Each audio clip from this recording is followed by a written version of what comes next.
कुछ बात हम करेंगे माल की। वो लोग जो कि करेंसीज को खरीदते हैं। प्यारी समझ गई। $500 बिलियन हम हर साल बगैर किसी वजह के, बगैर किसी लॉजिक के, बगैर किसी तुक के इंडिया की जेब में डाल देते हैं सर। अरे मुझे चक्कर आने लग गया अब। $10 अरब सालाना जो जा रहा है इंडिया, ये तो बंद करें सर। दुश्मन के बच्चों को पढ़ाएं, लेकिन दुश्मन को मजबूत करना तो बंद करें ना सर। अच्छा ठीक है, समझ गया सर। इस डकैती में आपका नाम इस्तेमाल हो रहा है। अच्छा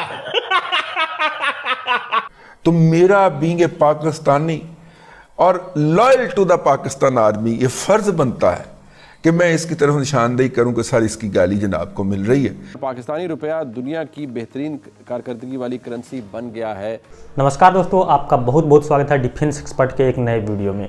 वीडियो को लाइक कीजिए, चैनल को सब्सक्राइब कीजिए और बेल आइकन दबाइए ताकि हमारी हर वीडियो की नोटिफिकेशन सबसे पहले आपको मिल सके। अब पाकिस्तान और पाकिस्तानी मीडिया का ये कहना है कि हम भारत को हर साल 300-350 मिलियन डॉलर फ्री में दे रहे हैं।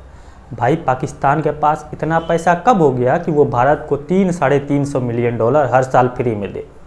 जब ट्रेड चलता था तो वहाँ पर सामान लेते थे, उसके बदले पैसे देते थे।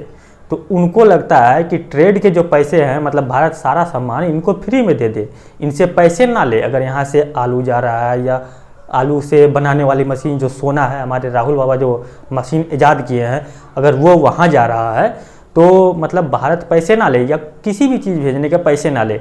इनको लगता है कि भारत हमें लूट रहा है या हमारी गवर्नमेंट भारत को दान दे रही है, ये लो सारे पैसे, तुम भूखे नंगे हो, गरीब हो, आवाम का कुछ भला कर सको। इस तरह पाकिस्तानियों के मन में चलता है।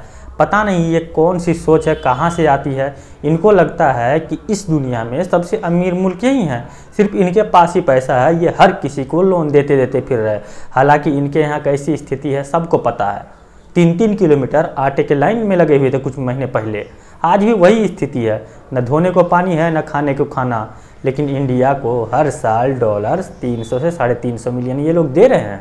सवाल ये है कि ये जो इकोनॉमिक पॉलिसीज़ हैं, IMF ये डिमांड भी कर रहा था, क्या अब IMF इससे मुतमईन हो जाएगा? और अगर हम अगले प्रोग्राम के लिए जाते हैं तो हमें वो उस तरह की अप्रोच नहीं अपनानी पड़ेगी या उस तरह की शराइत का सामना नहीं करना पड़ेगा जो माजी में होता रहा है? जी, एक तो हमें यह समझना पड़ेगा कि IMF का प्रोग्राम जो है वो बहुत शॉर्ट टर्म नोयत का है, स्टैंड बाय अरेंजमेंट है। और अभी पाकिस्तान के 2 चैलेंज हैं कि हमने 2 रिव्यूज मुकम्मल करने हैं। 1 अक्टूबर का है जो अक्टूबर-नवंबर में होगा और एक इसका आखिरी रिव्यू होगा। ये 3 रिव्यूज का प्रोग्राम है। इसके बाद अगर पाकिस्तान IMF के साथ जो लाइकली है एक मीडियम टर्म फैसिलिटी EFF करता है, जिसको एक्सटेंडेड फाइनेंस फैसिलिटी कहा जाता है, उसके लिए अब पाकिस्तान के पास एक प्रोग्राम है जो हम ऑफर कर सकते हैं। दूसरी बात यह है कि लिक्विडिटी क्रंच जो हमारा इस वक्त है एक्सटर्नल का, यानी कि डॉलर्स का, वो दूर करने के लिए तो आपको इवेंचुअली पाकिस्तान की पैदावार को बढ़ा के एक्सपोर्ट को ही बढ़ाना पड़ेगा। शॉर्ट रन में ये भी याद रखिए कि आपको तकरीबन 24 अरब डॉलर लाने हैं इस मुल्क में ताकि आप अपना डेट और मार्कअप की ऑब्लिगेशंस मीट कर सकें। वरना जो आपने कहा वो बात भी बहुत दुरुस्त है। ज़र मुबादला के ज़खायर 8.7 अरब डॉलर थे। 8.7 बिलियन डॉलर्स पे आप स्टैंड कर रहे थे जब आपने IMF का मुआहदा जुलाई में किया। आज जब मैं आपसे बात कर रहा हूं तो आप 7.6 बिलियन डॉलर्स पे खड़े हुए हैं। So what that means is कि you lost about $1 billion because आपको डेट पेमेंट्स करना पड़ रही है और आप ज़र मुबादला के ज़खायर से कर रहे हैं। So liquidity crunch short run में मीट करने के लिए डेट इंस्ट्रूमेंट्स, आपके रेमिटेंसेस आर द 2 की वेरिएबल्स। बट एक तीसरी चीज है, लेट्स होप कि आप कोशिश कर रहे हैं दुनिया के साथ कि हमें कोई इन्वेस्टमेंट दी जाए। ये बड़ा अनफॉर्चुनेट है कि इतनी डिस्टर्बेंस, जैसे बॉम्ब ब्लास्ट हुआ KPK में भी और बलूचिस्तान में, और इतनी लाइव्स लूज हुई।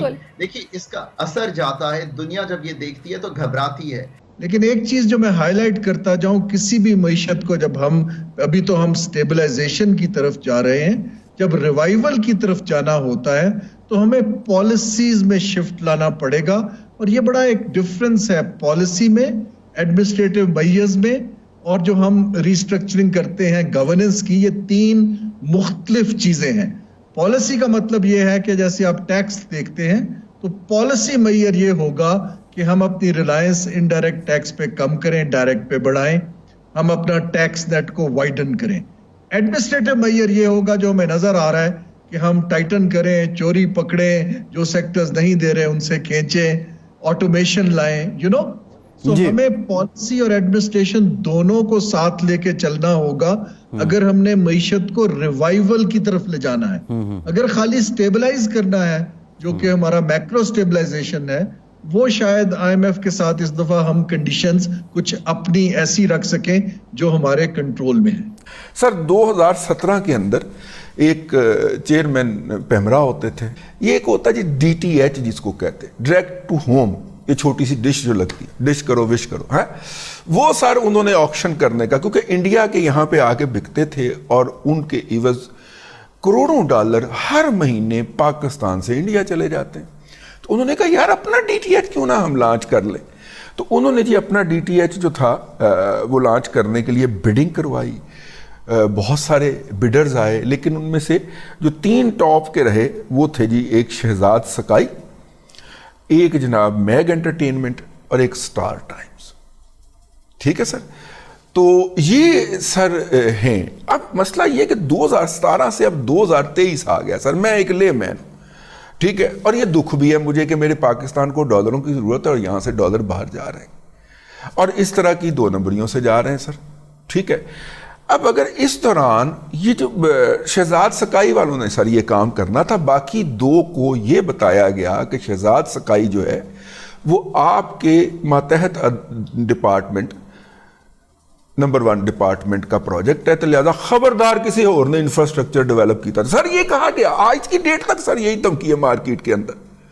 और ये भी सुना है कि शहजाद स्काई वालों ने एक आना भी नहीं लगाया सर, कोई अदारे के खुफिया फंड में से उसका कोई 1.5 अरब रुपया जो है वो अदा किया गया जी सिक्योरिटी के तौर पर। फिर ये होता है ना कि इतना कर लेंगे तो हम इतने पैसे आपको देंगे और इतना कर ले, 5 अरब टोटल उसकी कीमत लगी थी सर।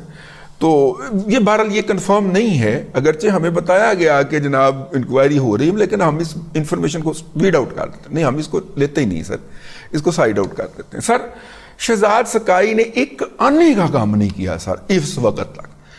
5 साल DTH लगाना कितना बड़ा काम है यार, वो सैटेलाइट अर्थ स्टेशन सर, कोई इंफ्रास्ट्रक्चर लगाना ही नहीं, एक आने की उन्होंने इन्वेस्टमेंट नहीं की सर, ना करने दी गई। अब मुझे ये समझ नहीं आती भाई, नंबर 1 ने करना है इनडायरेक्टली कर ले, करें तो सही ना। तो इन 5 सालों के अंदर पिछले 17, 18, 19, 20, 21, 22, 23 6 साल हो गए सर। इन 6 सालों के अंदर कम अज कम भी 3 अरब डॉलर, कम अज कम, ये मैं बड़े मोहतात अंदाजे में कह रहा हूं, इससे बहुत ज्यादा है, 3 अरब डॉलर सर आपका नाम लेके, आपका नाम मिस यूज करते हुए मैं बहुत तकलीफ में हूं इस हवाले से कि ये DTH अभी तक सर एक कमरा चाहिए जिसके अंदर अर्थ स्टेशन या अर्थ रिसीविंग मशीन लगनी और सैटेलाइट के ऊपर फ्रीक्वेंसी बुक होनी है जी अगले 5 सेकंड से मैं कर सकना सर। ठीक है, इतना का काम है और DTH लॉन्च हो जाना है और $1.5 अरब सालाना जो जा रहा है इंडिया, ये तो बंद करें सर। दुश्मन के बच्चों को पढ़ाएं लेकिन दुश्मन को मजबूत करना तो बंद करें ना सर। अगर आपने ये वीडियो यहाँ तक देखी है तो आपको वीडियो ज़रूर पसंद आया होगा। अगर वीडियो पसंद आया है तो वीडियो को लाइक कीजिए, अपने दोस्तों के साथ शेयर कीजिए और इस चैनल को सब्सक्राइब कर लीजिए। अगर आपका कोई विचार है या राय है तो आप कमेंट के जरिए हमें दे सकते हैं। ये वीडियो देखने के लिए आपका बहुत बहुत आभार। मिलते हैं किसी अन्य वीडियो में, तब तक के लिए जय हिंद।